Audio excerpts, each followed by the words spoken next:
Good evening, and if you're just joining us, you are listening live to United Public Radio Network. I am your host, Lorilei Potvin, and you're listening to the Angel Rock. A little bit about myself if you've never been here before. I'm a Canadian clairvoyant medium, a crystal Reiki energy healer, Akashic Records practitioner, a spiritual teacher and mentor, and I'm also a registered nurse. And if you've never been to my show before, welcome, including those that are returning guests. We always have our returning little family here, and I appreciate all of your support. My show, I cover all aspects. I don't know if I like the paranormal or the supernatural, but we'll say the very fascinating and unusual. And it can be anything from UFOs to astral travel, you name it. But the people that I have on are from all walks of life, and through their activities, whether professionally or extracurricularly, they're making a positive change for humanity. And my guest this evening is no different. He is a Canadian like myself. I should remind you, too, that you're listening live to this out of New Orleans, Louisiana. And he used to be a lawyer, as I like to sometimes say, in his muggle life, if a Harry Potter Harry Potter reference. But through some very fascinating encounters, he is where he is now, where he's an author, he is a healer. I believe he's a teacher. I've watched some of his presentations, and I'm going to let him tell you a little bit more about himself. It's Garnet Schulhauser. Welcome, Garnet. Well, thank you for having me. I'm delighted to be here. I'm looking forward to the show.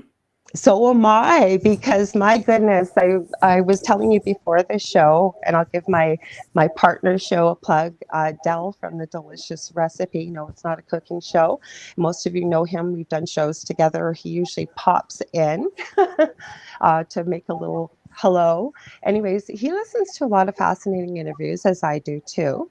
And he happened to be listening to an interview with Garnet. And I was in the room next. We have like an open concept.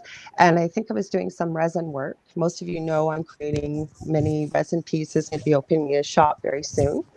And I started listening to this interview and I went, holy crap, this is interesting. I got to hear this. So I stopped and I sat down. And as I listened to your story, Garnet, I got to get a hold of this gentleman. I hope he'll agree to be on the show. And lo and behold, when you have so many people on your friends list, as I'm sure you do too, you meet people in the same field. And for whatever reason, you were on my friends list. So I was just telling you before the show, I think you were meant to be on here. So, you know what, let's start at the beginning, because this, everybody has this very unique, fascinating story about how we've ended up on these paths that we're on. So, you were a lawyer in your regular life, and then how did you end up doing what you're doing now? Well, it's sort of an amazing story. I was still practicing law in Calgary, in Alberta, in Canada. Yeah. And I was a corporate lawyer, and I ended up practicing for a total of like 34 years. So I was in a large law firm in Calgary. Right. And one afternoon, I decided to take a stroll on the street just to get a breath of fresh air. It was like a sunny day in May. So I'm strolling down the street, and all of a sudden, seemingly out of nowhere, a homeless man jumps in front of me. Wow. And stops me in my tracks.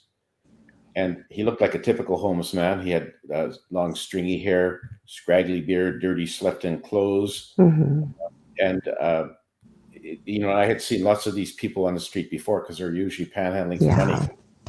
But I didn't go around him as I usually would with these people because he had these amazing, sparkling, dazzling blue eyes. They shone like two little blue stars. I've never seen eyes like that before.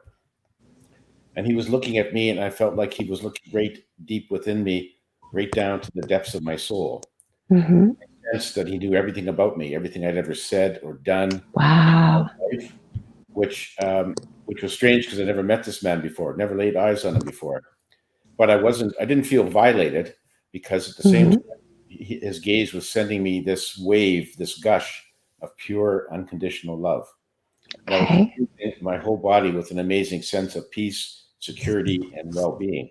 I'd never felt so wonderful before in my life. Like it was just hard to describe. It's just like I stood there like a deer caught in the headlights, basking in love this man was sending me.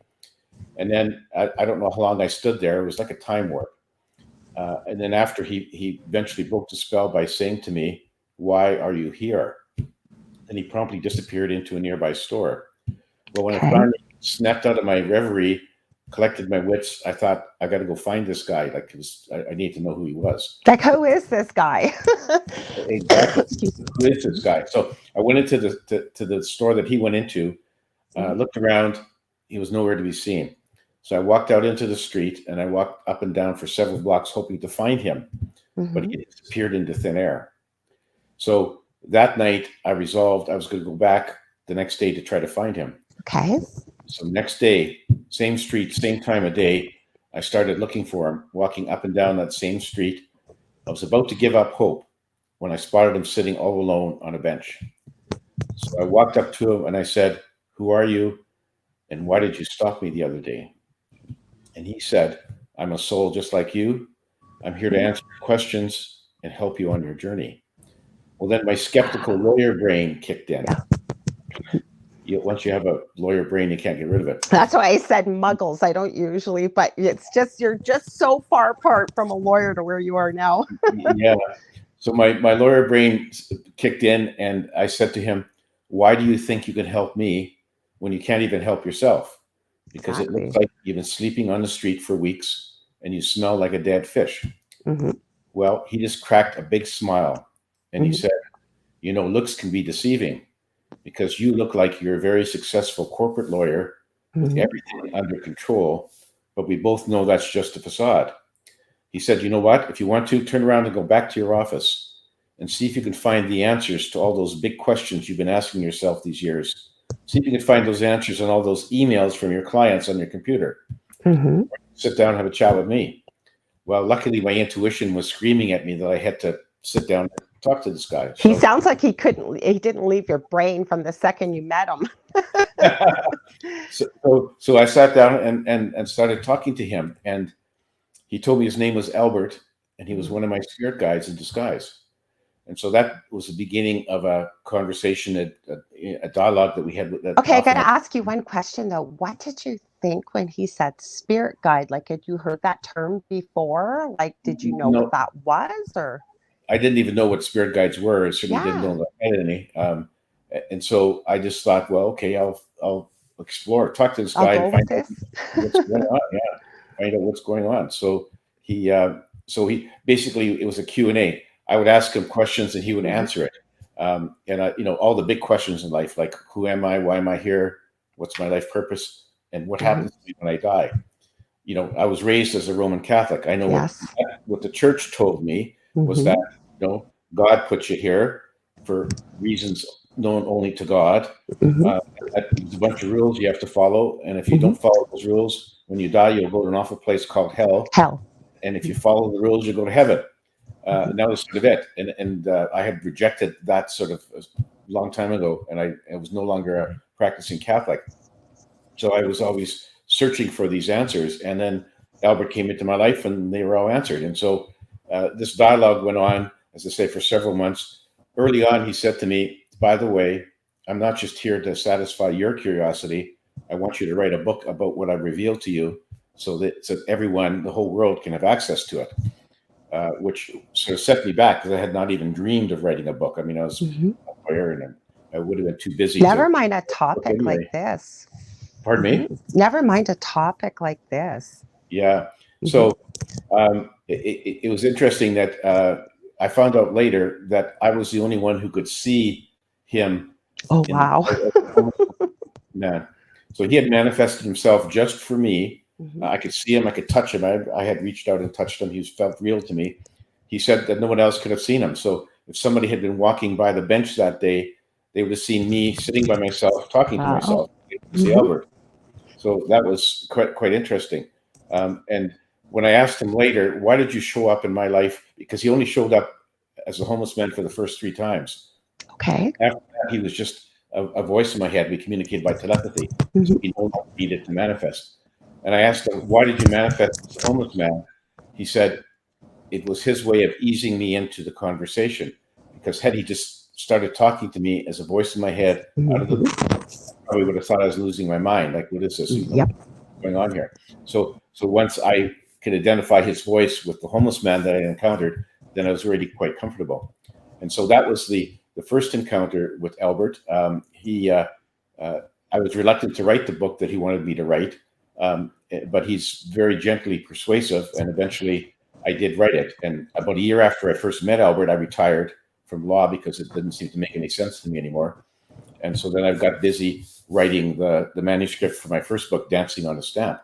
And then once I had written it, I was a bit concerned about publishing it because I knew that, like to my former partners and colleagues and clients, I was very straight-laced, sort of stuffed shirt kind of. You're answering my question I was going to ask you, because that was one of them, was like, how was this received by your former colleagues? Like you said, your clients and things.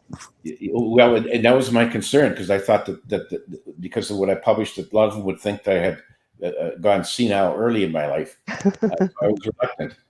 So anyway, but I debated that for a while, and then finally I said to myself, I just have to get this published, to hell with it, And I have lost some of those people. There's some of those former people don't talk to me.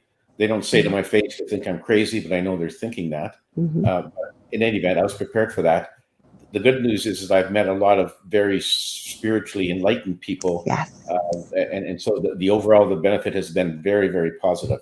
A huge transformation for me from where I was as a type A personality lawyer under stress to being where I am now, which is Albert's messenger. So it was a great transformation. And so that, as I said, that led to my first book, Dancing on a Stamp. And then after I finished that, he came back into my life in a very different way. Oh. I was sound asleep in my bed. Something made me wake up. I woke up, I sat up, and I could see this ghost-like ethereal figure standing in the doorway. So when it moved closer to me, I could see it was Albert, but now he was in astral form. So I said, Albert, hi, Albert, what brings you here? He says, I'm coming to take you on a series of astral trips, out-of-body adventures.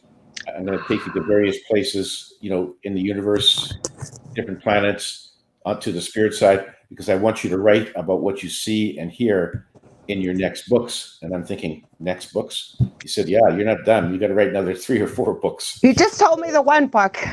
Yeah, that's how he lured me in by saying you have to write one book. And well, then he knows you better than you almost know yourself, right?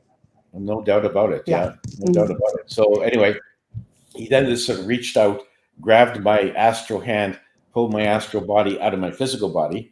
I turned around and looked, and my physical body was still sound asleep in bed. Wow. Now I'm in astral form. He said, come with me. So he took me by the hand. We rose up through the ceiling, up through the clouds, and we ended up, our first stop was on the spirit side. Wow. And there, we ended up in a very beautiful meadow, like beautiful green grass, wildflowers in 1,000 different colors, majestic trees. And it was just an amazing sort of a meadow that you wouldn't mind. Now, did you find the colors? Like there's no words in our language to explain the colors, is there? Like our colors pale in comparison, right? Sorry, I had to stop you there.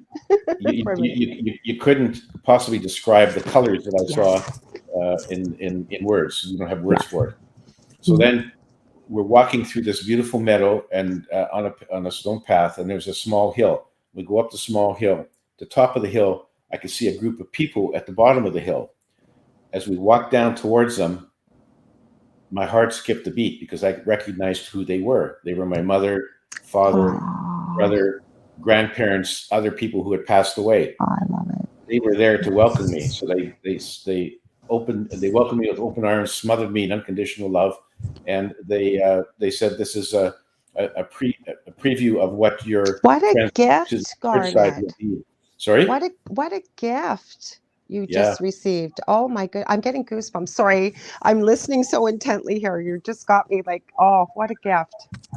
So the interesting part was that I had a bit of a concern with encountering my mother, who I love dearly, but she was a very staunch, religious Roman Catholic.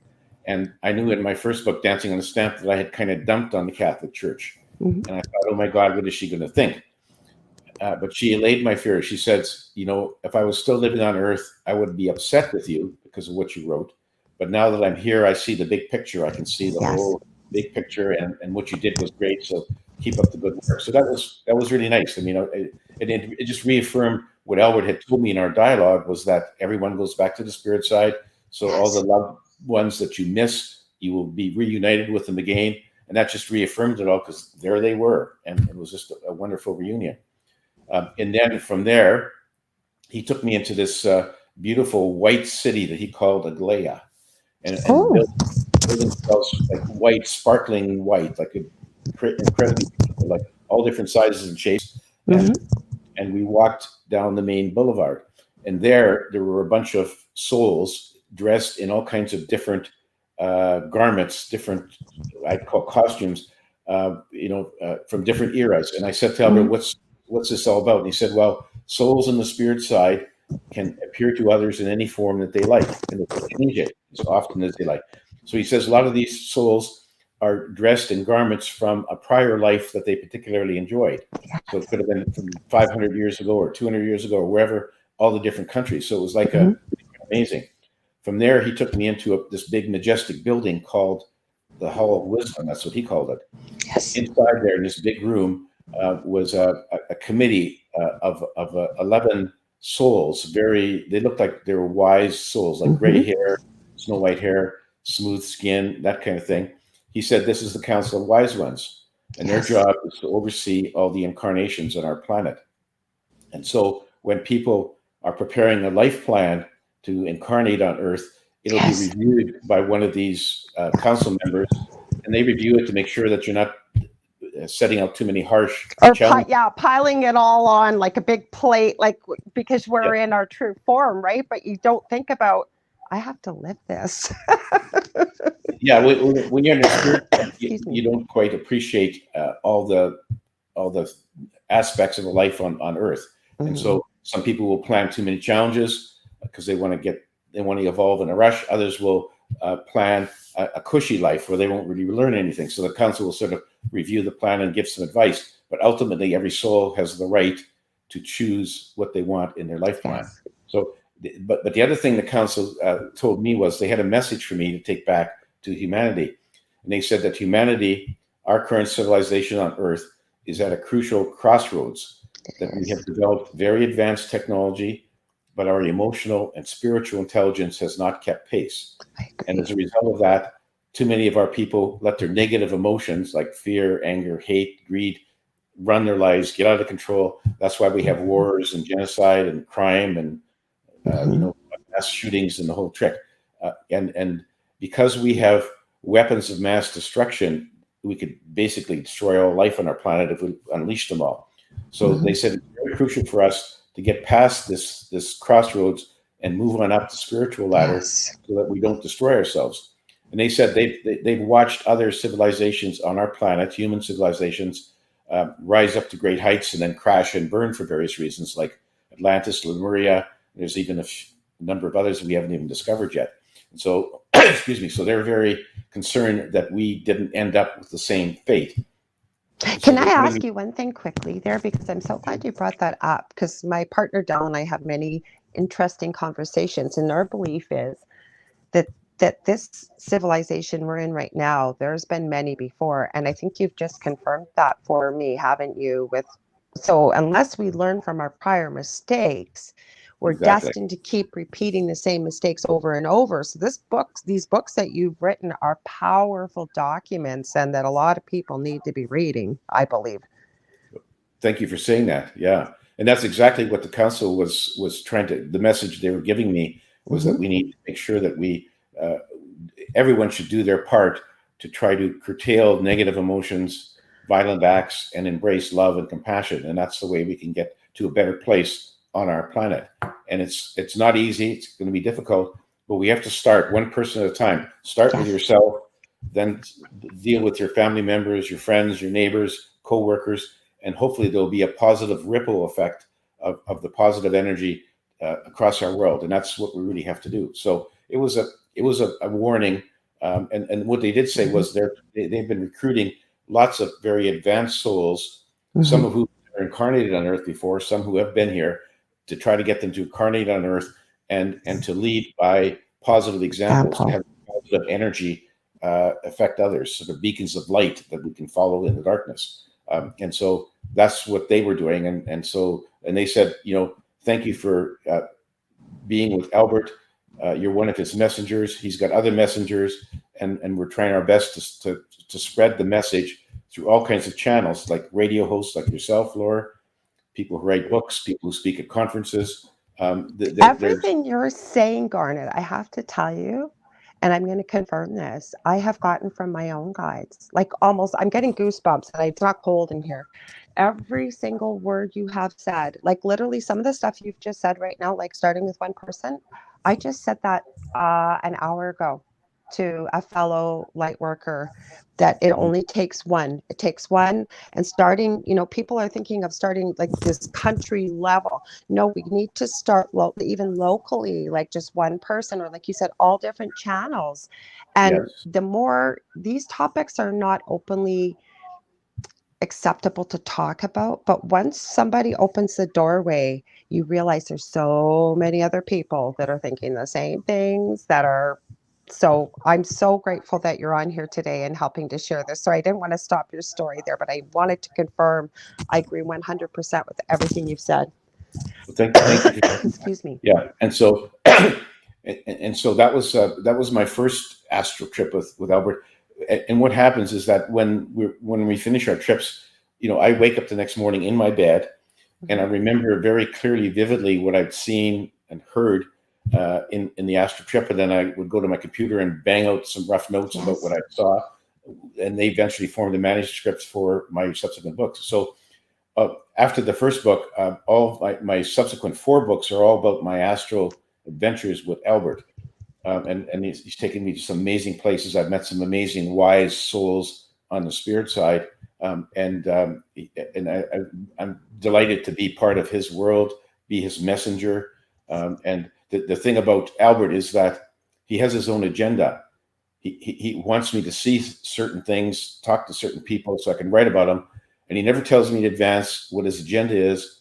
And he never tells me when he's coming into my life. So he won't say, 2 nights from now, I'm going to come and take you on a trip. He just shows up.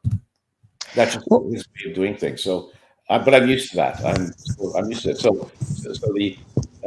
So the astral trips are all in my subsequent 4 books, which are Forever with Spirit, Dance of Heavenly Bliss, Dance of Eternal Rapture, and then the last one, which just came out, is Dancing with Angels in Heaven. So that's the sum total so far. People have asked me, am I going to write another book? And I said, I don't know. I'll wait for Albert to give me my marching orders, which he hasn't done yet. But. Well, no, you answered some of my questions. So I was going to ask you, because I know there is no time or space on the other side, that past, present, and future is happening at the same time. But some of your interviews, and I wanted to ask you about some of these things, if you're open to talking about it, because you met some incredible beings. I was hearing you talking about these spider type beings, and I'd love to. I've got a million gazillion questions, but I thought, where would you like to start? Like, what's some of the interesting things that you feel would be really pertinent for people to start, even if it piques their curiosity hearing this? Because a lot, we've got this general feeling of fear and anxiety, divisiveness, hate, all these lower vibrational feelings that we've discussed, you've just mentioned. And people are looking for hope. People are looking for answers. So with what you've encountered with Albert and throughout your books, is there anything maybe we could start with, or something you think is really interesting, whatever it may be, start giving people some hope and to start doing their own research and building on what you've shared? Yes, and I will share some of them. There's so many things I can talk about. I feel like a mosquito at a nudist camp. I know what to do, but I hardly know where to start. Well, after I heard, I'm just going to tell you before you start, after I started listening, and I listened to bits and pieces from different interviews, because I told you before the show, I just say to Spirit, and people that listen to the show know Spirit is collectively many of these beings you're talking about. Where are we going with this? And that's where it goes, right? But some of the topics you talked about, I went, oh my God, like I got to ask him about this. I thought, no, we're not going to have enough time, but go ahead. I'm going to stop talking. I want to hear what you have to say. One of the things to be interesting to a lot of people is the question of is there life elsewhere in the universe? Are ETs real? Are UFOs real? Well, that was clearly answered for me. Albert said that we have been visited by a number of different races, not just one, different races over the years. Like they started way back when time began, and they've been watching what's going on. And these ETs are, he said, are all benevolent. They're not going to harm us in any way.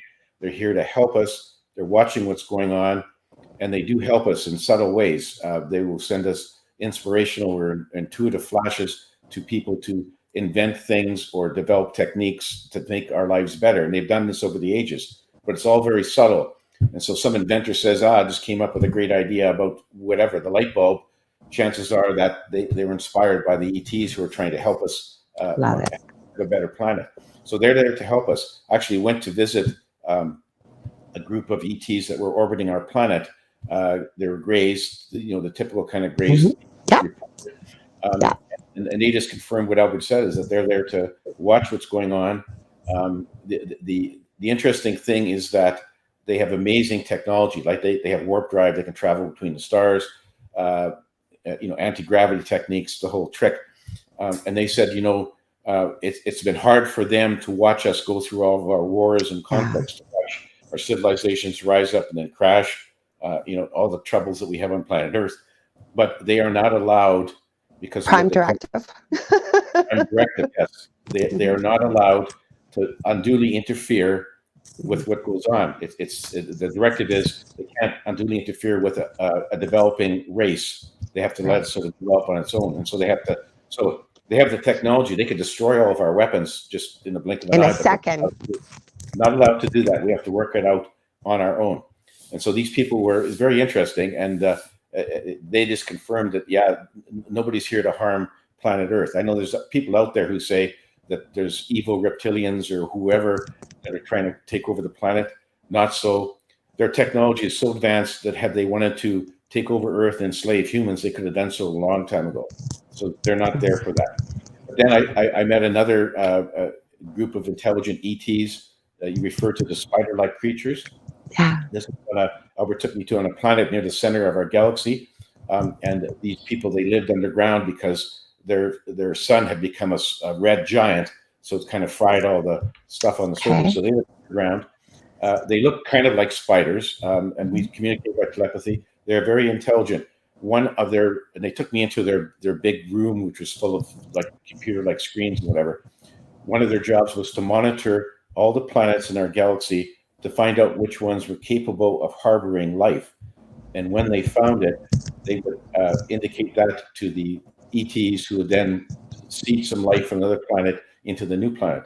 And they were part of all these advanced races are part of what they call the Galactic Federation. Which is a federation, a group of the super intelligent ETs in our galaxy, all different kinds of races. And one of their goals is to not only to seed planets with life, but to watch what's going on with various planets. And one of the things that they're determined to do is that if a barbaric race develops warp drive and can travel to other star systems, other planets, they will prevent that, because they don't want this barbaric race to wage war on other planets. So as long as the barbarians are stuck on their planet, they just let them develop. And unfortunately, they kind of regard us as being barbaric, and so they're watching. And should we develop a warp drive before we've gotten rid of all of our negative emotions, they could well stop us, but we're a long ways away from that. I mean, eventually we'll develop warp drive, but they're watching us. And so it was very interesting. It really reaffirms, a lot of people know that UFOs are spacecraft from ETs, and it's not disclosure yet. What they did say was that when the time is right, when they think that humans are ready to accept the fact that there are intelligent ET races in our galaxy and have been visiting Earth, when we're ready to accept that, they will make full and open disclosure. But in the meantime, they're just concerned, as are some of the governments on Earth, that if they make open contact, that there'd be panic and all kinds of other things. You know what, Garnet? I wouldn't have believed that, except for what has happened over the past 2 years. And then I realized we're not ready. because when I said to you, I always start with people's story about how they begin. Mine was crazy. It was a paranormal activity, like violent, evil, like awful, like for 11 years in my previous home. I've also had some missing time. Like, did they explain that to you? Like, I've had all these crazy experiences I never expected in a million years, coming from a big pharma science background. So many of these things you're talking, I knew we were going to have a great conversation. It's right up my alley. So did they explain to you, like, for say someone like me that's missing time, or I've met people that remember their encounters, and some kind weren't quite so pleasant. Like, did they explain what was behind that at all? Yeah, yeah. Basically, it's part of their monitoring of human activity. Is they Okay. sometimes will, people call it an abduction. They're just sort of like borrowing them from their life Right. and putting implanting communication devices or other things so they can monitor us. And they generally try to block out the memory of that because it might be too distressful for some people. So Mm-hmm. some people have this gap in time. A lot of times that gap can be released under hypnosis. Yes. We forgot to mention you do hypnosis as well, don't you? I have to Yes. get into that too. Yes. Yeah. Okay. And then some people remember it, but they mean us no harm. It's all very in the interest of science and them understanding us. And so that's how they do it. There are, in fact, ETs who are living among us. Yes. And I met one, and they have great Oh, discretion. You'd never know. Yes, I met one. It was a lady, and she was in my book. I said that her name was Amanda, and she was working at the Oxford Medical Hospital. okay. And I changed the name and the place to protect her identity. But Sure. she was, I was there with Albert, and she was in her human disguise. And then Albert said, "Okay, let's show him what you really look like." So her disguise dissolved away, and she was a blue humanoid alien. So like one of the avians, like sort of more like that, or just like I'm not sure. Arcturian, or Yeah, I'm not sure what you mean by those, but she was just a blue humanoid, yeah, and because Arcturians, like with the readings I get with people that come in, especially with mediumship. So I agree, like I said, with everything you've said here. That, and I don't know everything. I tell people that, nor am I 100% right. Nobody is. We're human. But I've had some interesting. I had this lady that had a near-death experience, and she kept calling it her visions. And she actually, I'm not going to say abducted, but she was aboard an alien ship. And I don't know, I believe she had really advanced telepathy, but she didn't realize it. And she was telling me about the beings that were there. And she was laying on a table. And as she described them, I literally could see them. And there was a blue humanoid who she described. And I'm looking up as I'm talking, doing the reading, and I go, "Is this them?" She goes, "Oh my God, that's him right there." I'm getting goosebumps again. And he was very humanoid looking, blue. And she explained he was Arcturian. And then I've heard of the avian race before too, as I understand they can be quite that brilliant, brilliant blue, but more bird-like features. I don't yeah, know everything, but this person was basically pretty much like a human, Mhm. except no hair and stuff like that, but blue skin. Yeah. And she mentioned where she came from, and I didn't think to ask. I was just interested in Well, talking. I know there's so much to see and take in, so I hear you.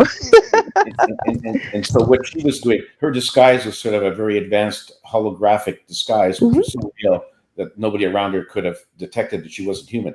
So she worked in the neuroscience lab in this hospital, and her object was to try to figure out what makes humans have negative emotions or let their negative emotions get out of control. So she was trying to help humans by trying to find why we do this, Okay. because these negative emotions are quite unusual with all the ET races in our Yes. galaxy. Like we're a one-off kind of group, and Yep. so there, and I actually did find out on another trip why it is, Okay. but she just said she didn't. If she knew why it was, she didn't disclose it anyway. So there she was. She said, "There's a bunch of them. Nobody will ever know who they are. They can't be detected, and they're here again just to help us." And so they're very, very, very friendly.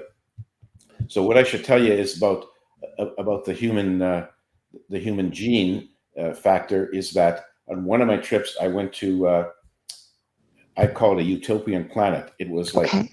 it was very advanced. They had very advanced city. They had the ability to travel between the stars, and they were all very, very happy and harmonious. They had no negative emotions. I And they love it. explained to me that, and these were humans just like us, identical to us. They're Wow.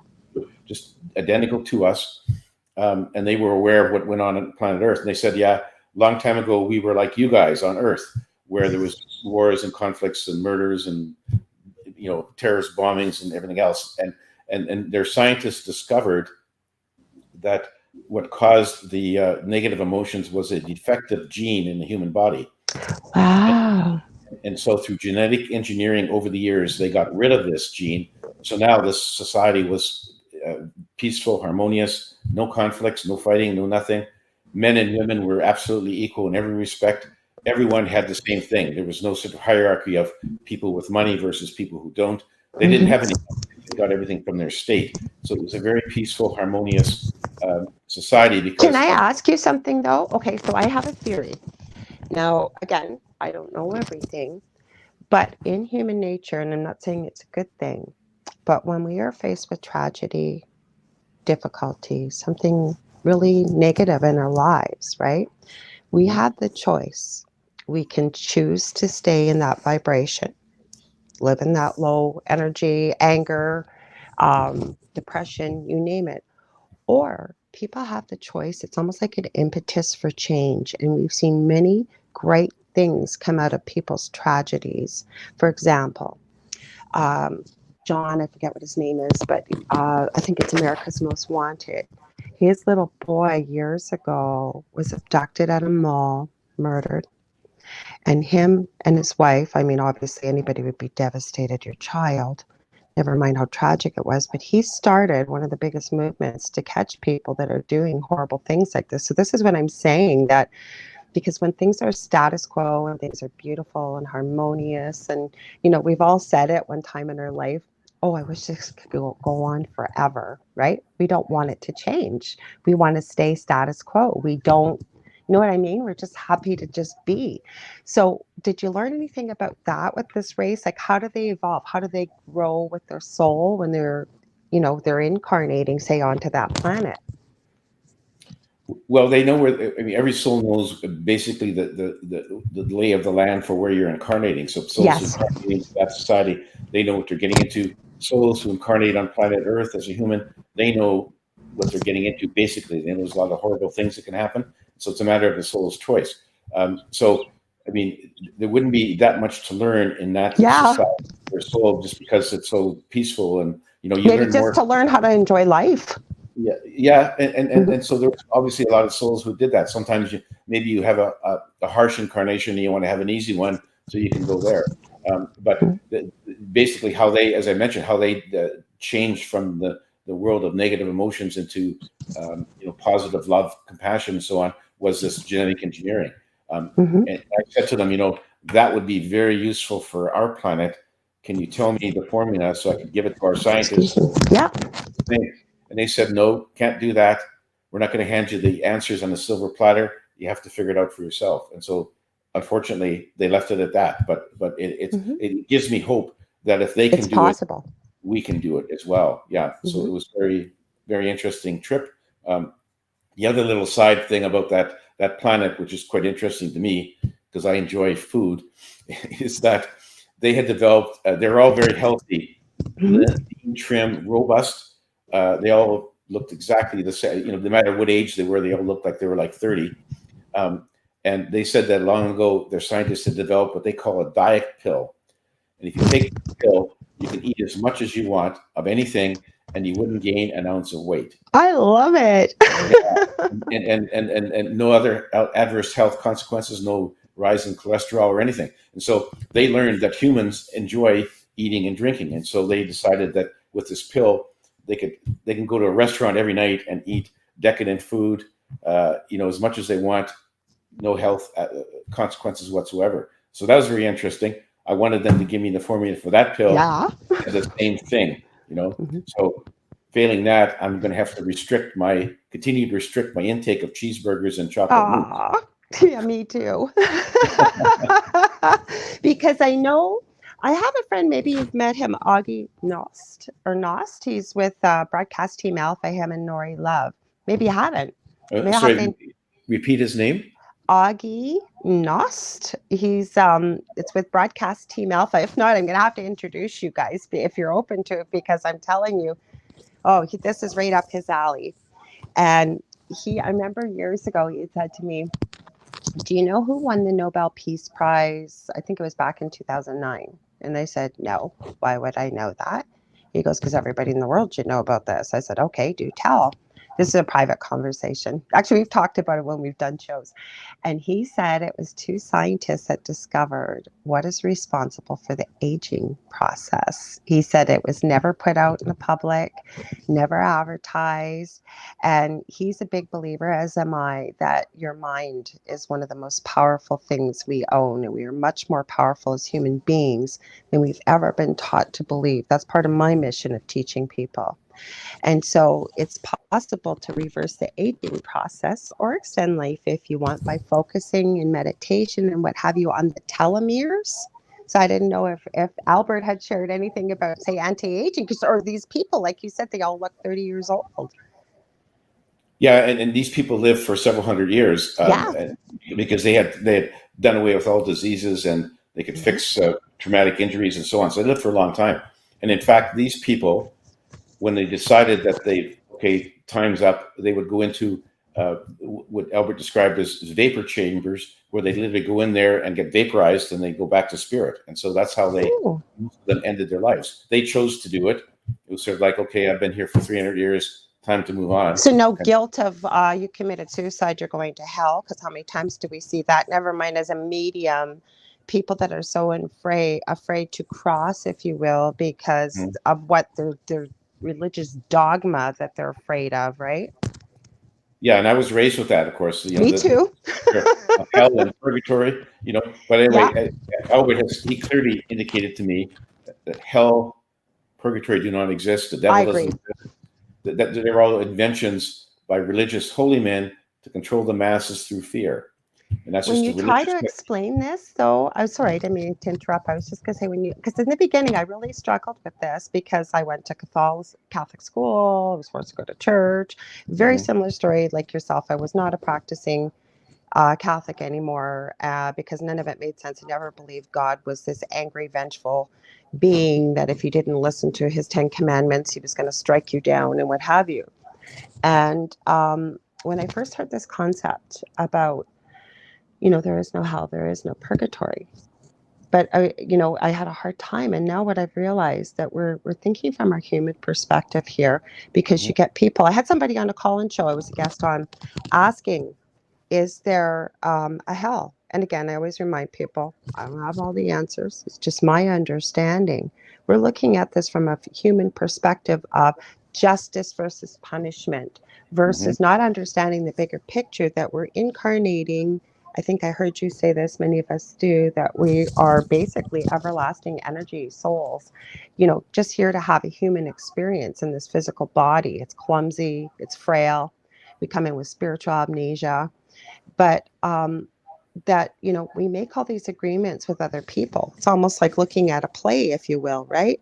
And when we look back on the life, we see that, we're the main character, and all these players are coming in from the wings to help the play all play out. So they're there to play their part to help us achieve. We've made agreements before, but when you try and explain this to people, it's so hard to wrap your mind around it. I'd love to hear your thoughts on that, because I see you nodding. Well, you're absolutely right. When we prepare our life plans, of course, we set out certain challenges and lessons that we want to encounter to grow and evolve. But we need to have the cooperation of the other souls who are in our life, like parents, siblings, so on. And so we tend to travel in soul groups where the groups will get together, and one time you're the mother, next time you're the son, next time you're the uncle, and we sort of change places, change sexes all the time, so we get the full perspective of a human life on Earth. And so we need to have these people, sign on to our life plan or sign a contract, and we agree to be part of their lives. And so that's how it all works. But the thing is that you can't sort of force somebody on the other side to become part of your life. So it all has to be a cooperation. Yes. We'll agree to go and become a part of our lives on Earth. The trouble is, of course, as you mentioned, is that once we get here, we forget all that. Yes. So we're left to be floundering around and try to find our way through life and try to hit all the points, or as many as we can in our life plan. But most of the time we don't, because we stray off course. Okay, sorry guys, we cut off here. Hopefully we can melt this. Go ahead, Garnet, as you were saying. Yeah, your metaphor about life on Earth being like a play is very much dead on. Albert says that souls on the spirit side, when they look at what's going on Earth, they look at it as sort of like a play. And so you see, when you're in a play on Earth, say you're starting in a play on Broadway, and the script calls for you to stab and kill another actor, when the curtain goes down, you don't get arrested for murder because it didn't really happen. Okay, so souls on the spirit side, when they come back from a life on Earth, they look at it as the same way. They say, okay, this person, that person, everyone was following a script, but it doesn't last forever because you leave everything behind except your memories when you go back to the spirit side. So that's why people have trouble with the idea that everything goes back to the spirit side. So, for example, if you were to kill me in this life, when we both get back to the spirit side, I won't feel any hatred or animosity or need for revenge because there's nothing but unconditional love there. And so it'd be sort of like, okay, we were in a play together and you killed me, and all right, well, we'll go on to the next play, kind of thing. So that's a very apt metaphor that you described. Life is like a play. That's very hard for us here because when we're here, it seems very, very real. Because we're experiencing it, and it's been it's so difficult. But when we get back and we look back, exactly like you said, it's like, why did it seem so difficult? It's the same reason when you talked about the council of advisors as we're picking or making our life plan or contract, right? They're there to help guide us and advise us because it's such a different perspective from being in our 3D self versus, say, 5D or higher up where we come from, right? I call it going back home. Yeah, exactly. And because, as you mentioned before, because there's no linear time, there's just a big now. So what we would view a lifetime of 80 years for a human on Earth seems like a long time. There, it's just a blink of an eye. So you're a soul saying, I'm going to go incarnate on planet Earth. You're sort of back before they even know you're gone, kind of thing. And so so the soul's there. This is a very brief adventure to learn things, to grow and evolve, but it's not a major hardship. Different when you get here because then, of course, you don't appreciate all that. And 80 years because you don't remember. You don't remember all that you knew. But the one thing I also understand, I'd love to hear your thoughts or what Albert has shared, is I understand, and this is part of my message when I teach too, is how lucky we are to be here. None of us are here by accident. And the other thing is there are so many souls that want to come here to have this experience because although it's difficult, it's quick, it's just a blink of an eye, there's so much potential to learn. And I'd love to hear your thoughts on that. Yeah, absolutely. I mean, the Earth School is really a very tough school, one of the toughest Earth School, in the universe. And Albert has always said that every human here should pat themselves on the back to come to this very tough school. So it is a very tough school, but because it's so tough, we can learn a lot. You learn a lot more from your tragedies than you do from your successes. I mean, that's just standard. I mean, everyone kind of knows that. You don't want to go through a tragedy or a rough time, but you actually learn a lot more than if you have a big success. And so there are a lot of difficulties on planet Earth. It's no walk in the park, but that's by design. And we all knew what Earth would be like before we incarnated. And if we didn't feel like we were up to it, we wouldn't have come. But we're all here now. And unfortunately, we don't remember why we came or what lessons we wanted to learn. And that's where we have to sort of try to rely on our spirit guides who are constantly sending us messages about which way we should go. So when you come to a fork in the road, your guides would tell you to take the left fork or the right fork, and they're doing that with a view to they know what's in your life plan, so they know what you really wanted to intend to do. The problem is that their messages are very, very subtle. They're like flashes of intuition, whispers in your mind, gut feelings, coincidental events. Too many of us just don't recognize these messages, don't know where they're coming from, and don't pay any attention to them. And that's one of the big problems. So our challenge as humans is to try to be better listeners in terms of what our guides are telling us, and they're coaching us 24/7. They're always there. You're never alone, and they want us to have the best journey possible. But they know that we're probably going to stray off course. And no matter how many times we take the wrong turn, we'll never become lost, because we'll always go back to the spirit side where we can regroup and decide, okay, what did I learn from that life? And do I want to have another one? And if so, what challenges do I want to put in my next life? And it's all a free choice. Nobody tells us what to do. We don't have to reincarnate. We can stay in the spirit side, or we can go over to the spider-like planet and incarnate into the spider creature if we want. Anywhere in the universe, we can take any life form we want. So it's entirely up to us. And it doesn't matter whether you've had. I often, a lot of my clients in hypnosis have a question like, how many lives have I had? It doesn't really matter. I asked Albert, how many lives have I had? He said, oh, several hundred. And I said, does that make me an old soul? And he said, no, you're just a slow learner. Oh. I wouldn't want to hear that. Because that's what you're very intuitive, because I'm finding you're picking up a lot of things I'm thinking or going to ask you. Because what I have found, now I could be wrong, but I find that if you want an old soul or a slow learner, some of us are slow learners, okay? Yeah. But those of us that say versus a new soul, and so lots of times we can't tell the difference. Sometimes I believe I probably run into some newer souls, could be wrong, but my point is that I find that a lot of people that either I believe are old souls or are here maybe for the light worker path or whatever, they don't always have the easiest lives. It's almost like, you hear the old saying, God doesn't give you more than you can handle. But we do. We have a lot on our plate. And again, we always have that choice, I believe, right? You can sit, and we've all met people like that relish and live in victimhood, and my life is so horrible, and God, feel sorry for me, feel pity, whatever. Or we have the choice to evolve and grow and learn. But I can honestly say I've met very few people in this field that have had just Brady Bunch, TV series life where everything's wonderful. And don't get me wrong, most people have tragedy and hardship, but I guess how I'm trying to say it is, those of us that are in this field, and I don't want to sound elitist because I don't mean it that way, we've had some pretty crappy stuff happen. What's your thoughts? Like, is it because we've had the experience to know how to deal with it before, or what has Albert shared? Yeah, it helps, because as even though we forget most of the things, we do develop as souls. We do have some knowledge that sort of will spring forward as we go into a new life, and so we don't start from scratch every time. We do remember some things. There are some memories from past lives, some lessons, some wisdom that does leak through to our current life. We don't know where it's coming from, but it does happen. So you don't sort of start at the bottom rung of the ladder every time. You can kind of, as you move, you can kind of start at a higher level. Yeah.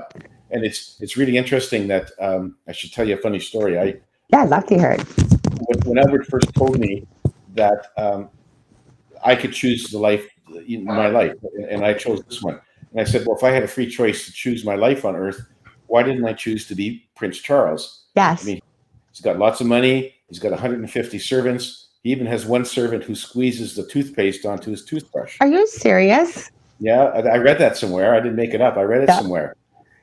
And so I said to Albert, well, okay, but I really would have thought being Prince Charles would be a lot easier life. And he said, no. He said, not for you. He said, we thought that you needed to have the experience of squeezing your own toothpaste. And so that's why you're in this. But we all get an opportunity, don't we? Like, I don't know. I have some odd conversations with my partner about stuff like this. I always have. Or I was thinking about this the other day. Like, I'm sure we've all had at least numerous opportunities to be, say, you see, I'm not into that kind of stuff, materialism and whatever else. I could care less, right? And I think part of it is with working, I always say, working in the NICU, I was been there to see life at the beginning hundreds of times, never get tired of it. Such a miracle. And then I worked in palliative care before I hurt my back. And, some of the biggest life lessons I learned, I worked with the homeless. Actually, when I first went into community nursing, I was a VON nurse, a Victorian Order of Nurses.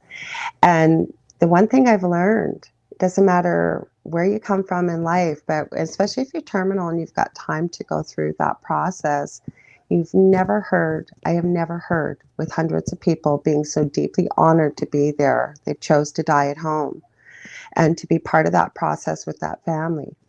is I've never heard a patient say, I regret that I didn't make more money. I regret that I didn't buy more yachts, that I didn't buy more this. It's always, I wish I had told people that mean the most to me how much I love them, and every day, several times a day. I wish I had spent more time with my children growing up and just spending the time, like things like this that matter. I'd love to hear your thoughts on that with Albert too, because like I said, you know, you see these celebrities, or you see Prince Charles having someone squeeze his toothpaste. You know, we've probably Yeah, had those lifetimes too. What he said was that he was being facetious, obviously, when he's telling me the story. But he said, you can look at anybody, you can look at a movie star, royalty, sports star, and may think they have everything going, but they all have their own problems. You know, and so you can't tell what's going on with them. I think we're seeing that with Johnny Depp right now. Not that I'm following it, but I actually said to Dell the other day, I said, we're nobody. And I said, we've got nothing to hide, but I would not want my dirty laundry out there for the world to see. And when you're seeing what they're going through, dear God, oh, dear God. And, you know, you think they got everything, right? They got money, they've got fame, they've got all these things people aspire to that think that are so important. But we never really know what goes on behind closed doors, right? Yeah, no, that's right. And we never really know why we chose our lives. You know, I mean, we generally know that we're here to grow and evolve. What in particular we wanted to accomplish, we're not allowed to know that, which makes it very difficult. We'll get all that when we go back to the spirit side, because then it'll be like, oh, here's the life plan I had, and you sort of check off, okay, I've got these boxes, but I missed the other ones, and it's all a matter of. And then the big thing about when you transition back is you have a life review. Yes. And you can review the life you just finished in very great detail. And with no that, judgment, right? No judgment. It's just nobody judges you. God, source, nobody judges you. Mm-hmm. You in effect judge yourself in terms of sort of like I'm rating my performance, not in any way to cause somebody to feel guilty or remorseful. It's just a learning tool. One of the neat things about a life review is that you get to not only see what happened around you or what you did, you get to hear the thoughts and feel the emotions of the people you interacted with, which is really a great learning tool, because you can go through life, you can offend people without intending to, just by saying something. You realize that one of the things you have to do is, before you speak, think carefully about how the other person is going to take it.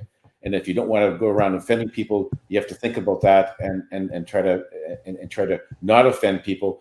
The life review really helps you realize all the places that you've offended people, but also the good things. You know, if you were shoveling the driveway of your senior citizen neighbor one day, they were watching you through the window, you can feel their love and gratitude for you. So it's not just the bad things. You get the bad, you get the good, you get the whole picture.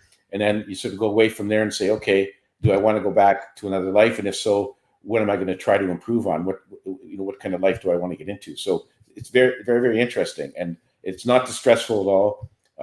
And it's, everyone goes through this, whether you like it or not. You go through the life review. And it's not that anyone would object to it, because it's really a good, you hear stories of people who are drowning and their life flashes before their eyes. Well, the life review is like that, except it's not brief. It's sort of like watching a 3D movie. You can go slow, you can go fast, you can go back over things, whatever you want. So it's really, really quite an amazing tool. And that's just part of the cycle of reincarnation. And it's just sort of the finishing touch to a life on Earth, and then you can decide where you go from there.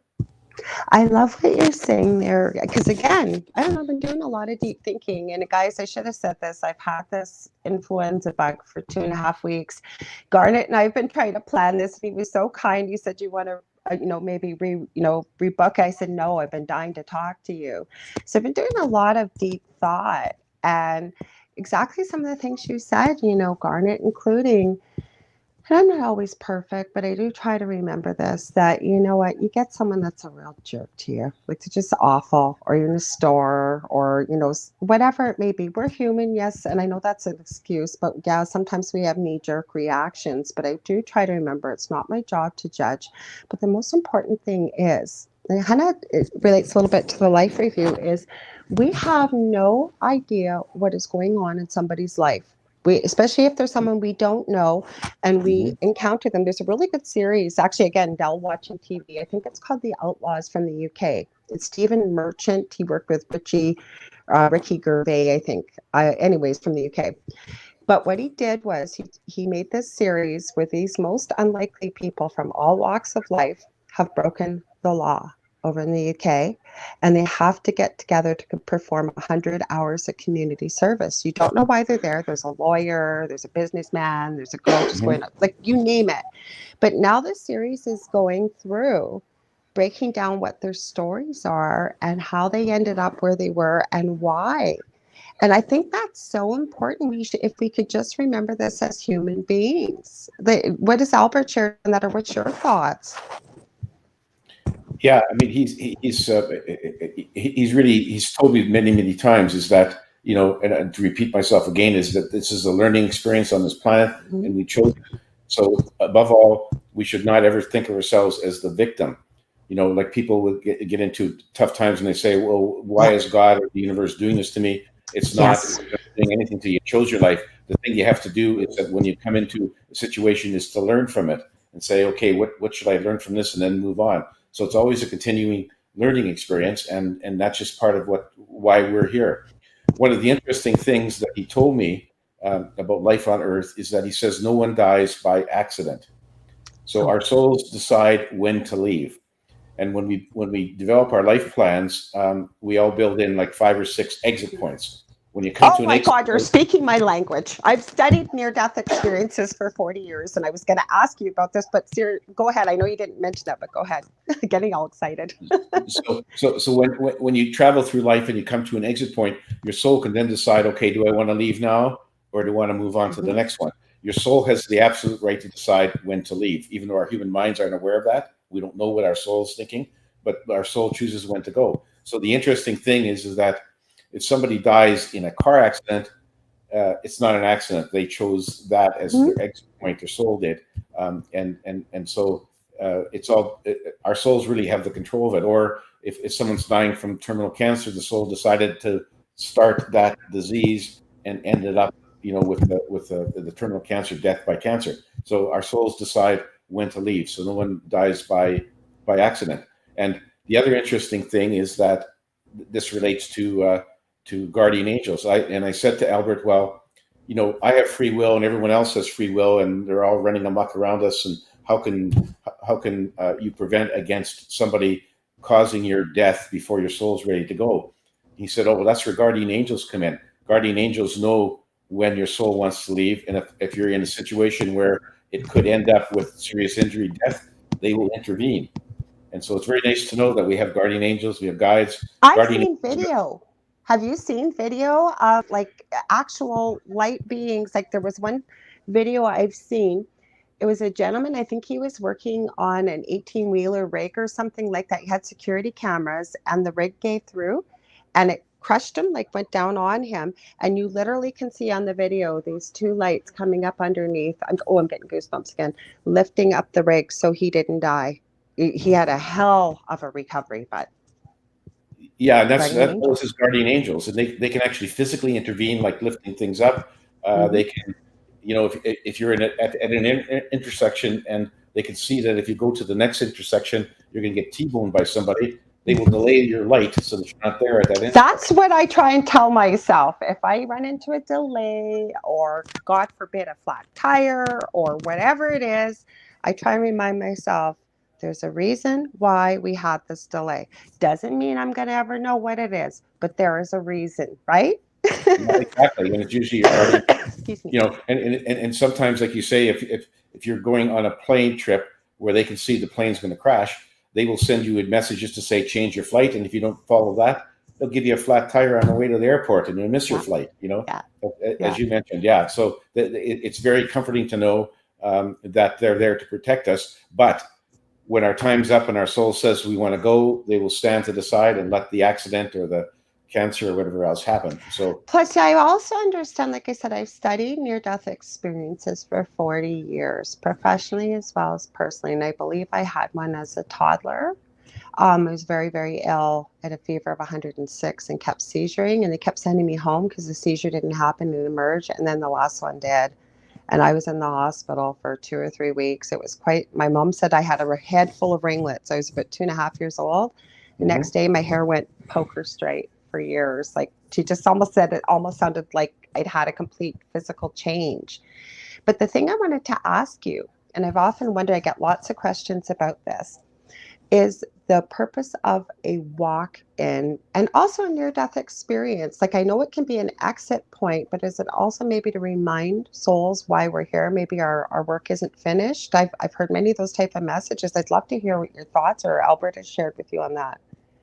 Yeah, and we did talk about that. He said that when somebody has a near-death experience, they are taken to a place, generally the spirit side, that their guides think that they need to see.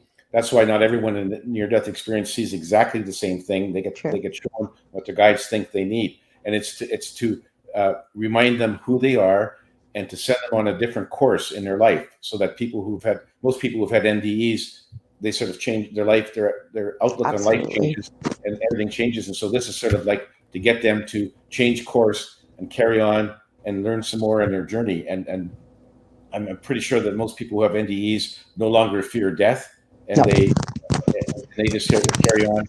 And they come back with gifts. Like I found most people come back with gifts like that they didn't have before. Have you seen that too? I don't deal with a lot of NDE people, but I know what Albert told me is that, they're very real and they're there for a purpose, and their guides orchestrate them to a place where they will see something, talk to somebody that will help them realize who they are and then change their course. And so it's all tended to be very positive. And it seems like there's more and more people with NDE experiences, but Albert says they've always been around. Years ago, people were afraid to talk about them, and now people are starting to come out, and so you hear a lot more experiences about NDEs. So it's all very positive. It's a learning tool for the people on Earth. I mean, I've never had one. I don't hope to actually die to go ahead and do one. I mean, I get all my information from Albert, so I have my. You're so blessed. You really are. I have my experiences with Albert, and I don't have to die. But you know, he doesn't. He never tells me. He won't tell me personal things. He won't tell me when I'm going to die. Oh, you don't want to know that, do you? Nobody wants to know that. He's not going to tell me that. He doesn't tell me what I should do tomorrow or next week or the next month. He says I have to figure that out for myself, like everyone else. That's not his job. His job is to tell me things that he thinks everyone should know and understand, and so he speaks to me directly so that I can write books about what he's telling me and what I see. And so that's why he comes to me in that way. And that's where I was going with this. Let's talk about your healing and hypnosis really quick, and I want to get into your books. We're almost out of time. I told you this 2 hours was good. I could probably have you back every week and have a different conversation. Well, the hypnosis modality that I do is called quantum healing hypnosis technique, QHHT, and a variation of that is BQH, beyond quantum healing. The difference between the two is that QHHT has to be done in person, so that we have to be in the same room. BQH can be done remotely using Zoom, but you get to the same result. And how I got into this was that all of my books were published by Ozark Mountain Publishing, which was owned by Dolores Cannon. Oh, I love Dolores. Yeah. And so I met Dolores through the publishing scene with my books. Actually met her in person once in 2013 in Arkansas. Cool. Because your daughter took it over now, right? Yeah, Julia took it over. Dolores passed away in 2014. So after I'd finished the manuscript for my fourth book, I said to Albert, what should I do now? He said, you're going to write book 5, but put it on the back burner for now. I want you to take the QHHT course. And I was familiar with I hadn't really thought about it before. So I took the course on his advice. He's always given me good advice. And so I took the level 1 course online. Level 2, I took from Julia Cannon. It was a 4-day intensive. Oh, beautiful. And so that's what I practice. Now, what it is that the clients get induced hypnotically into a very deep trance called the theta level. Yes. Which is way deeper than the usual alpha level. So the theta level. And in the induction, 2 things happen. First part is they go to a past life regression. They go to one or more past, parallel, future lives where they're actually there. They're actually reliving it. And that is chosen for them by their higher self. And the higher self will often choose a life that has some relevance to their current life. It could be that there's main characters in that past life who are in their current life. It could be that there's some unresolved karma from that past life that's now they're facing it again in this life. And so the realization of that really helps the client. So then the really good part, the second part, is when I make direct contact with their higher self. So their higher self will come through and channel through the client, use the client's voice mechanism to speak to me directly. And what I'll do is I'll ask the questions that the client brings with them to the session. And the questions vary, and a lot of them are personal, like, what's my life purpose? Am I in the right job? Should I change jobs? How do I find a life partner? How come I don't get along with my brother-in-law? And those kinds of questions. The higher self will answer directly, verbally. It's all recorded, so the client will have the recording after, and they get some amazing answers. And it's all the clients I've had have been really amazed at how satisfied they feel after the session.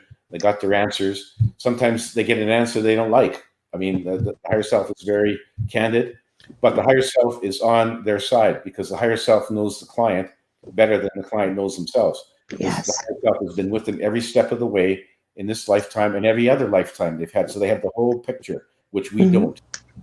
And so they know what we plan to accomplish, and they can give us answers to try to steer us on the right course. But they'll never give an answer that will cause anxiety or distress to a client. Right.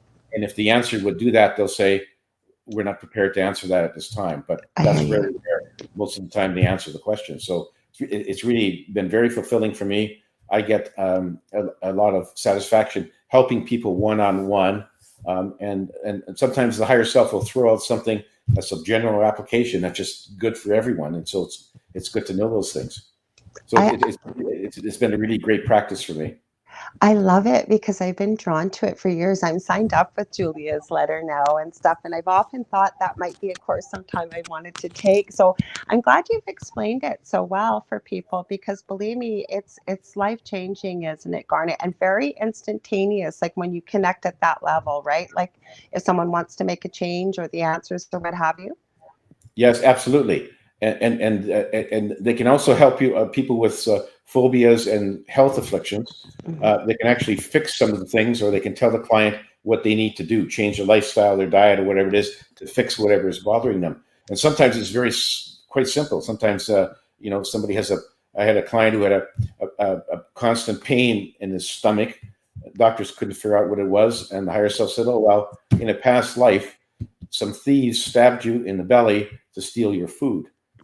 So that was sort of coming forward. And then once the realization was there that this is a hangover from a past life, it disappeared. And the higher self said to keep it away, they had to change their diet because this client was on a junk food diet.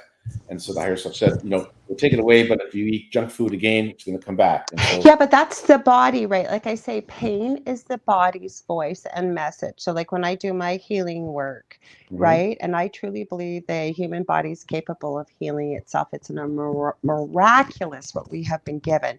But for whatever we encounter, whether it's energetically, spiritually, could be trauma, could be past life, right? We end it, I believe we're meant to be in balance and run energy from spirit all the way down to the center of the earth. And then we get these energetic blocks, right? That we can encounter. So I kind of see what you're saying there, that like with the diet, like the body was saying, this is where it's come from a past life. This is how we get rid of it.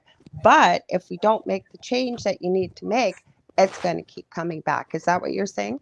Exactly. Yeah, that's often their advice. Sometimes they'll just fix it immediately. Like I had one young lady who had a pain in her leg all of her life. Doctors couldn't figure it out. It's like one of those, it's all in your head kind of thing. So when we asked her higher self, where did this pain come from? Why does she have it? Higher self said, well, a couple of her discs in her spine were misaligned. So I said, can you fix that? And they said, sure. When the client came out of trance, she said, and she remembers hearing the words of the higher self. She said that when they said they were fixing it, she could feel things moving in her spine. She could feel things moving around, and she no longer had a pain in her leg. And so that's an example of how they can do it, immediately. But in some cases, people identify with their affliction. If they identify with their affliction, they can say, "Yeah, I want to be cured of whatever," but deep down inside, they do not want to. No, because it's their whole identity. It's their whole identity, their whole life. Yeah, like Dolores Cannon tells the story of a man who had MS, who was in a wheelchair. His wife had to look after his every need. He came to her and said, "I want to be cured of MS." When they got to her, his higher self, the higher self said, no, he doesn't want to be cured. He's telling you that. He's afraid that if he's cured, his wife will leave him because she doesn't have to look after him anymore. So deep down inside is like, no, I want to continue. I don't want to lose my wife. So there's various examples of why they won't help people, but in a lot of cases they can. I mean, I haven't had any really serious illnesses come to me, but Dolores has had examples of somebody coming in a wheelchair and they leave the session walking. Other people who are scheduled for major heart surgery, after the session, they don't have to have it anymore. So those are dramatic examples. Of course, Dolores did this over like a period of 40 years. So she was very, very good at it. And so I'm just struggling to follow in her footsteps. But you know what, Garnet, you must be meant for it, or Albert wouldn't have steered you in this direction. And I truly believe that, because when we connect with our guides, you know what, and I don't know if you found this, but I find that if I don't listen, no, I'm not going to get punished, but lots of times I get to see the repercussions of maybe why I didn't follow it. Because I don't know about you, maybe it's me being a Leo. I'm not really into astrology or anything, and I've mellowed with age, but I can tend to be quite stubborn. So I'm having this argument in my head about, no, I'm not, no, fine. Like, for example, very quickly, Dell's friends, they know what I do. Again, you know, people are respectful, but I'm sure they think I'm a wingnut. So we were going to a barbecue there, and I heard Spirit say, grab your, it was one of my mediumship decks. And I'm arguing in my head, no, I'm not bringing that with me. Grab your deck. I'm not bringing it with me. They think I'm going to bring it with you. Fine. So I grab it. We get there. I run into this girl I've never met before. And her mom had passed away about 6-8 months ago. And she was having a really hard time with it. And we ended up doing the most beautiful reading in the kitchen of all places. And then I don't need the deck, but I find it's powerful, right? It's quick, easy answers. Whatever Spirit gives you, usually the card will match with it. It's kind of a really cool thing, right? And then afterwards, she had mentioned in the reading that her mom's favorite color was fuchsia. I almost got tears sharing this with you. And there's a picture of her and I think it was Dell or somebody else. And right in front of her, there's a whole light of fuchsia right in front of her heart chakra. So there's an example, right? Now, nothing bad would have happened, but I wouldn't have had that opportunity maybe if I hadn't listened. Have you had that happen too? I've learned from experience that when Spirit asks you to do something, whether it be Albert or whoever, because eventually, if you can dig in your heels and be stubborn, eventually they're going to win. And so now I just learned when Albert says, do this, that's okay, sir, away I go, you know. So I've learned that you have to sort of follow the advice, otherwise it can go hard on you. And so I'm very keen about following Albert's advice, and everyone really should do it. But the trouble is that our minds, to pardon the pun, have a mind of their own. Yes, our egos are always there. Our egos think that they know what's best for us, but they really don't. And they're always trying to interfere with messages from Spirit. And oftentimes in the QHHT sessions, people will be in the hypnosis, they will hear a little voice, which is their ego saying, you're not hypnotized, you're just making this up. And the ego is trying to derail the whole thing because they don't want you to contact your higher self. You know, Dolores Cannon used to refer to a person's ego as Mr. Stupid. In the way. I have a mentor that I work with for my Crystal Reiki master's course, and I loved how she did. She said, you know, you keep hearing in this light worker field or whatever people want to call it, you need to banish your ego. You need to banish your ego. Well, your ego is there for a reason, right? To keep you safe. So what she taught us, and I really like, and I've kind of adopted this method when teaching, is to make friends with your ego. So, for example, when we're doing an Akashic Records practitioner, we invite the ego to be a participant, but they are to sit on the guideline. How do we word it? To sit on the sidelines as a curious participant. If there's any questions or feedback, we're willing to entertain it. We're willing to listen to it, but we want you to feel a part of it. But we don't need you to take the reins, basically. That's exactly what I advise clients when I hear that little voice. I say, just tell your ego to stand to the side. You can watch what's going on, but we do not need you to participate. And that often works. And people just, people stand to the side. There are some people whose ego is so strong that they will not get out of the way. So there are some people who cannot be hypnotized. Not very many, but there are some. And Dolores Cannon said in her practice, she estimated somewhere around 10% of the people couldn't or refused to be hypnotized because their ego did not want to relinquish control. Yes. And that's unfortunate, because some of those people were so keen to come and contact their higher self, and it's sort of like it's a disappointment, but you can't really tell. People who are very left-brained are harder to hypnotize than the right-brained people. Left brain is judgment, analysis, mathematics, science, and the right brain is creativity, and artists and painters and so on do well mostly in the right side.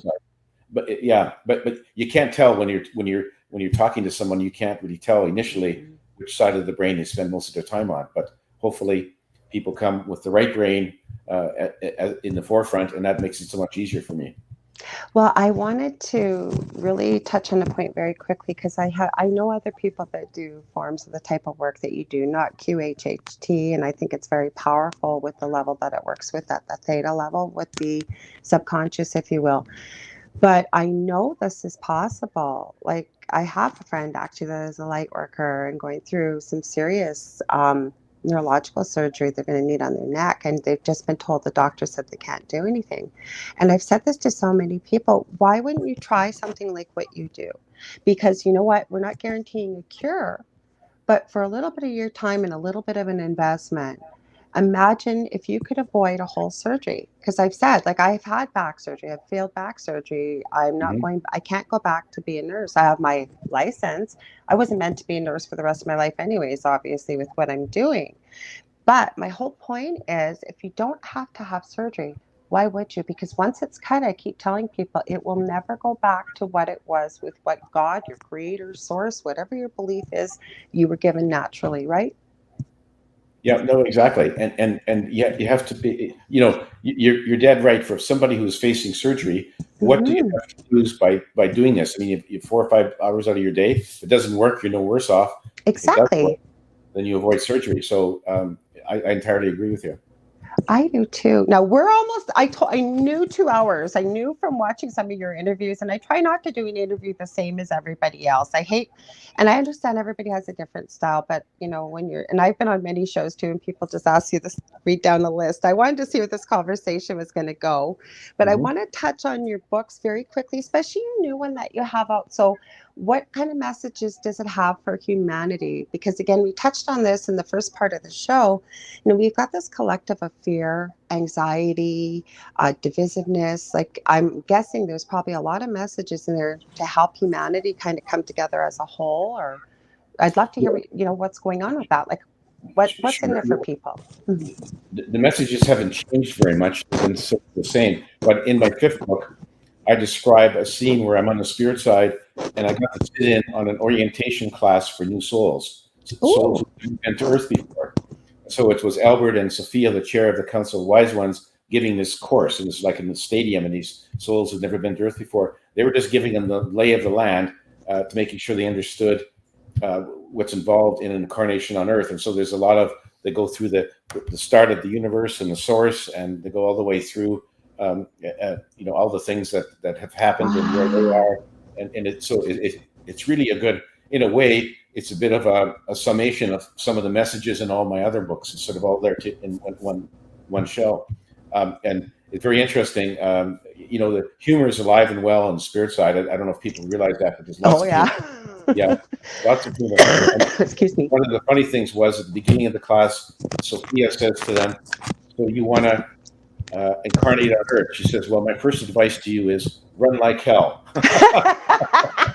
Yes. Don't even bother, but she's facetious. And anyway, it's really a good sort of discussion of the cycle of reincarnation, formation of the universe, why we're here, what happens after, what happens when we die. And then there's a couple guest appearances, what I call guest appearances. One was by Jesus. Another one was by Gaia, the consciousness of Mother Earth. Love Gaia. Mm-hmm. Gaia and I had a couple of conversations with Gaia, and it really surprised me, because I just thought that our planet was inert molecules. Our planet has consciousness, and she had a very interesting message, and you've probably heard this as well. Her message was that she loves all of her creatures on her planet dearly, everyone, including humans, but she's very upset with humans and the pollution they've been causing dear old Mother Earth. And she said that's very upsetting to her. It causes problems with her other creatures, causes problems with the planet, the atmosphere, everything else. She says we really need to curtail our pollution or it will end badly for us. And so we really have to, and we've been getting better at it, but we're still long ways to go. She says we really need to do that. And she says until we get the message, the natural disasters on our planet, which people attribute to climate change, like more intense hurricanes, tornadoes, floods, wildfires, and so on. She says those are going to increase over time until we get our act together. And so it's sort of like a warning shot across our bow. If you don't like all these natural disasters coming, and they're more intense and they're more frequent, if you don't like that, then change your ways, humans. And what she really wants to do is to have us back to the point in time before we polluted, where all of her creatures, including humans, were in a balanced ecosystem.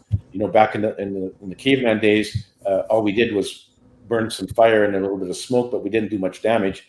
After the Industrial Revolution, our ability to pollute increased exponentially, and we're still doing it. And so she says, we got to change that. I love it. I love Gaia. So I have 2 videos I share quite a bit on my YouTube channel. One is how to grid and ground, and it's connecting with Gaia. And I said it takes longer to explain than it does to do every morning. And again, like I said earlier, I believe human beings are meant to live in balance, just as everything else on this planet is created, right? And I teach people, whether you want to look at it as a crystal in the middle of the earth, but I my favorite is to imagine Gaia at the center of the earth, and I picture love basically, because I teach people how to create their own thing that works for them. Because I hate when I've watched a video, a how-to, and then the video is off, and then you go, "What was step 7 again? What was I supposed to do?" This way, if you create it yourself, you know what you're doing. But I love to almost, like, if you will, for myself, picture love, because I feel love's the most powerful emotion we have. And then I picture it all spiraling down little tree roots, but it's almost ending in an electrical cord, and you plug into Gaia's heart chakra, and then she sends you what she has to help alchemize, right? Like, and I'd use this for people, like if we're experiencing stress or lower vibrational emotions, because it's just energy. Right. And then the other one actually is, I call it a love shield, because, for those that are sensitive, I'm one of those. I don't like to come from a place of fear, because I don't think we need to come from a place of fear. But sometimes we do need to shield ourselves from other people's energies. So those are 2 I share quite a bit. But I'm sorry, I got off track, but I get quite excited about Gaia. You and I are on the same wavelength with a lot of stuff, and I knew we would be. So this book, like you said, that's what I wanted to ask you. New souls, where do they come from, and how is it decided when a new soul, I guess they decide if they're going to incarnate onto this planet, right? But where do they come from, or why do we have them?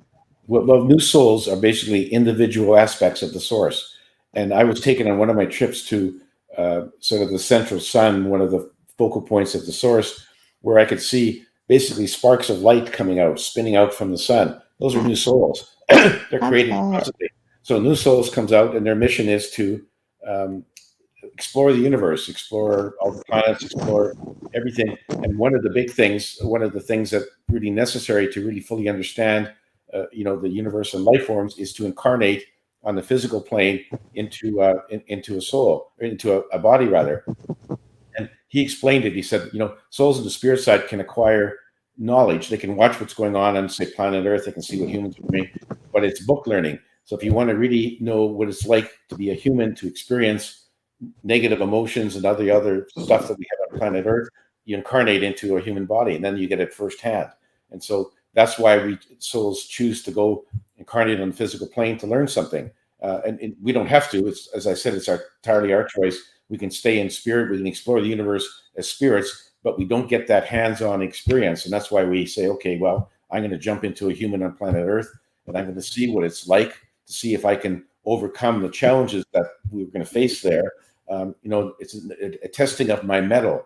Am I strong enough? Am I brave enough to go ahead and go through this life?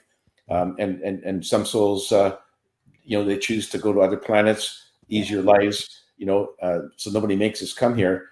But a lot of the people who incarnate on Earth have been on many different life forms, and so they're sort of saying like, okay, I've sort of conquered those ones. Now I'm going to try the tough one, which is a human on planet Earth.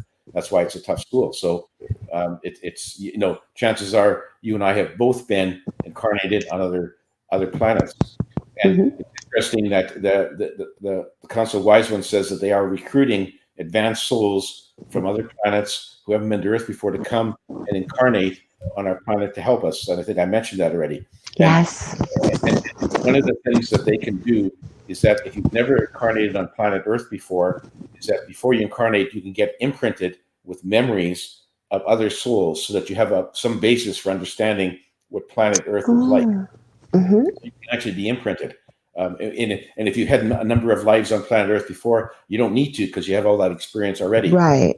New souls sometimes will jump in with an imprint so that they're not totally floundering and totally wondering what's going on. Yeah. And a lot of that is happening. And then there's also the walk-in souls. I don't know if you. Thank you, because I asked you about that, and then we got off on another topic. Yes, because I have, and I get a lot of questions from people as well as even fellow light workers. Like I have one friend that he believes he was a walk-in. He's completely different than when he ended up, I think, with pneumonia, almost died, had a couple near-death experiences, has no previous memories.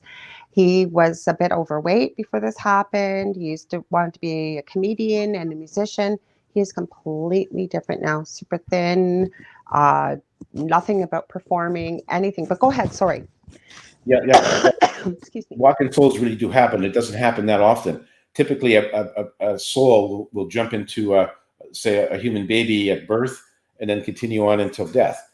But sometimes the soul, hits an exit point partway through their life, and they've learned whatever they want to learn. And they say, okay, it's time to leave.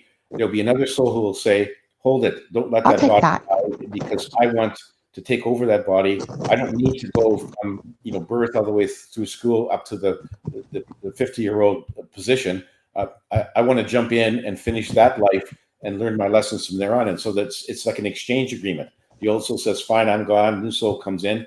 It often happens in a traumatic event, like an accident, near-death experience. And a lot of people will notice a change of personality. Yeah.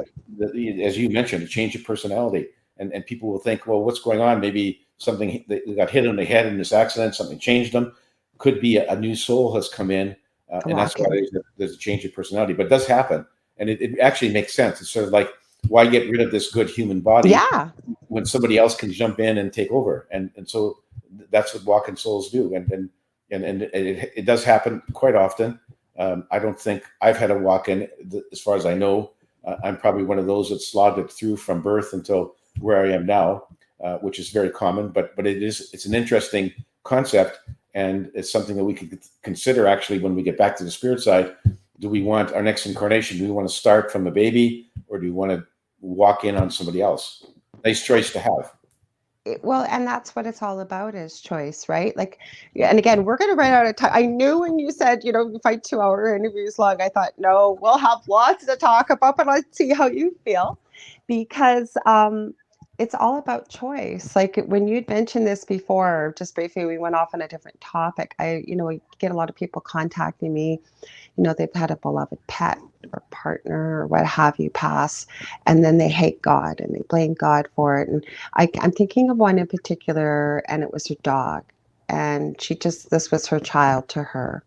And, she was just beyond devastated. She hated God. She hated life. And it was a very difficult conversation to navigate, with the fact that I just asked for her guides to come in before and mine to help with this, and really word it very gently that God had nothing to do with this, sweetheart. And, our pets are here. I believe they're guides of our own in animal form. And I believe you always say, we don't get the pet you want, you get the pet you need. And we do. And unfortunately, they don't live as long as we do, but there's a purpose, right? And to explain that this was the pet's decision. They knew when it was time to pass. I know you're nodding, so go ahead, add something.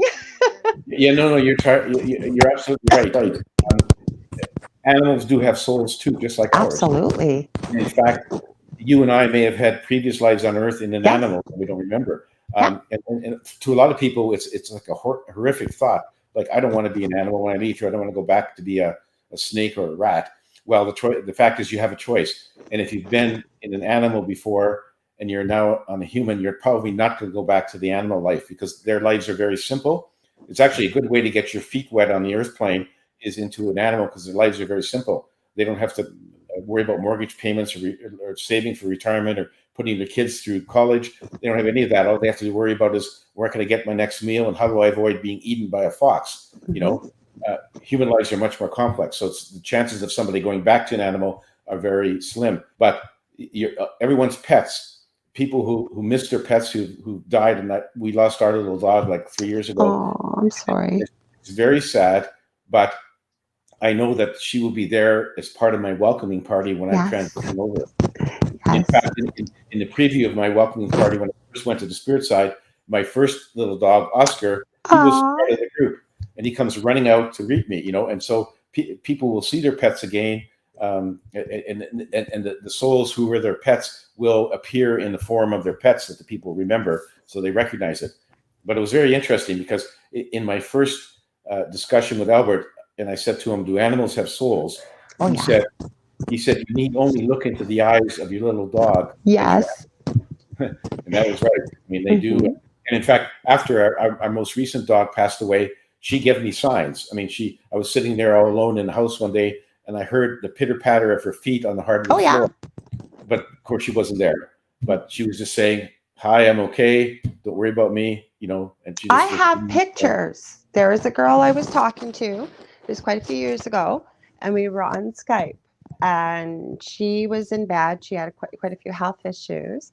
And as we're talking on video, I said, "Did she used to have a cat that laid on the pillow right beside you there?" "Oh, yeah, that was my Boo." She goes, "Boo, I just adored him. He passed away." I said, "Well, I hate to tell you." "Well, I don't hate to tell you. I'm going to tell you. He's sitting right there. He's flicking his tail. He just looked at you. He's grooming himself." I've got goosebumps again. I took pictures of it. So she has the pictures. I could ask her for them. Now, I couldn't see it because it was on Skype, right? And I wasn't recording it. It was just like a general conversation. But they do come back, and we've had many pets do the same thing. Yes, I hear you. Yeah, and that's very comforting to me. Anybody who's had a pet, dog, cat, or iguana or whatever, it's nice to know that when they pass, they've gone back to the spirit side, and you will see them again. And it's really very comforting, because they become part of the family. People fall in love with their pets. They are your family. Yeah, they are.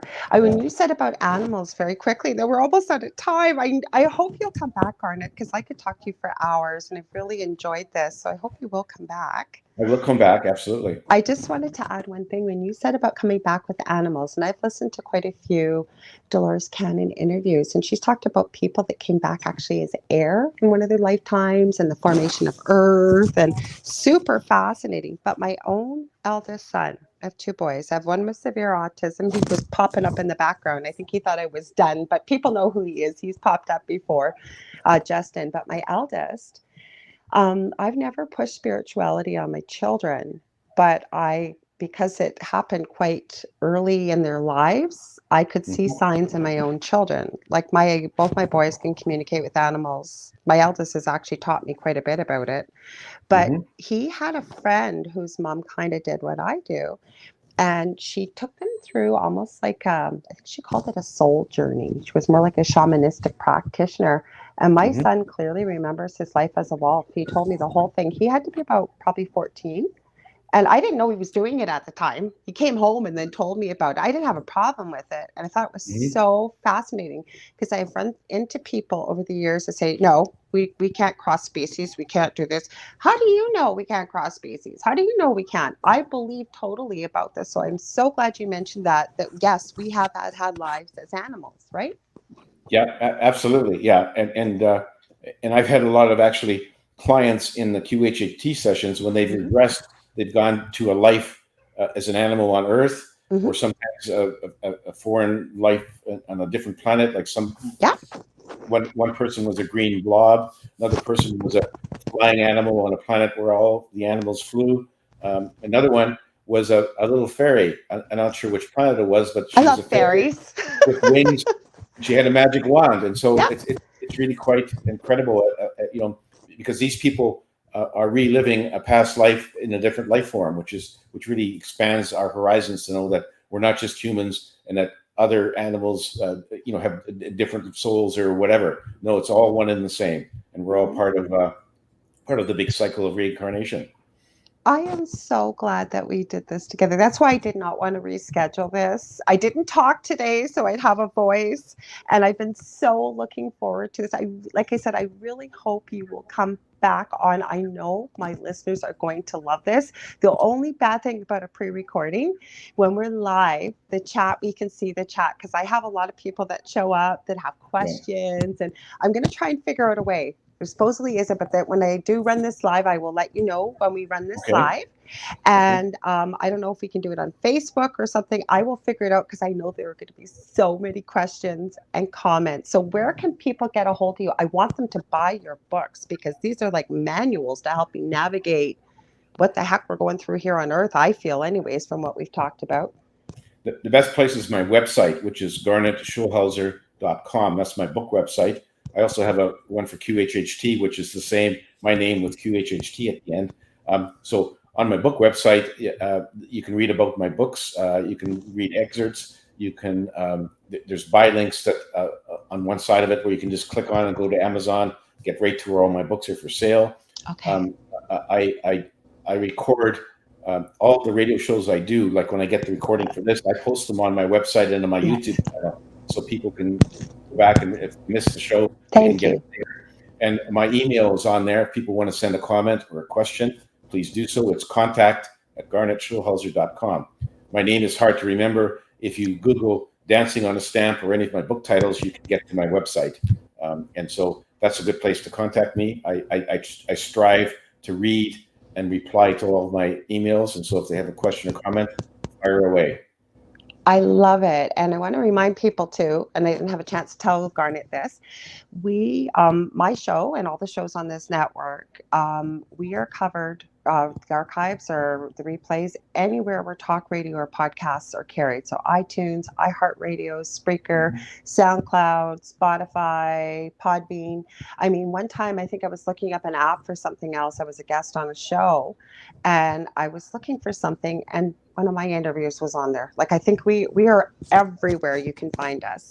So I want to thank you again for being here. I want to remind people, if you want to get a hold of me to book a reading, healing session, I do mentoring sessions. You can get a hold of me on facebook.com/The Angel Rock. I have 2 groups on that Facebook well, not page, but on Facebook, Paranormal University for all things paranormal. And then we have the Angel Rocker Tribe for many of the things that Garnet and I talked about tonight. And I will be back again next Monday. Don't forget, new time. It started actually last week, 6 p.m. to 8 p.m. Eastern Standard Time. And again, Garnet, thank you from the bottom of my heart for being here. I look forward to having you back on again. Thank you for having me. I enjoyed this. It's very delightful. You're a great host, and I Thank you. absolutely will come back again. I can't wait because I was so excited to have you on here. So I send you all good morning, good afternoon, or good evening, wherever you may be, and we'll see you next week.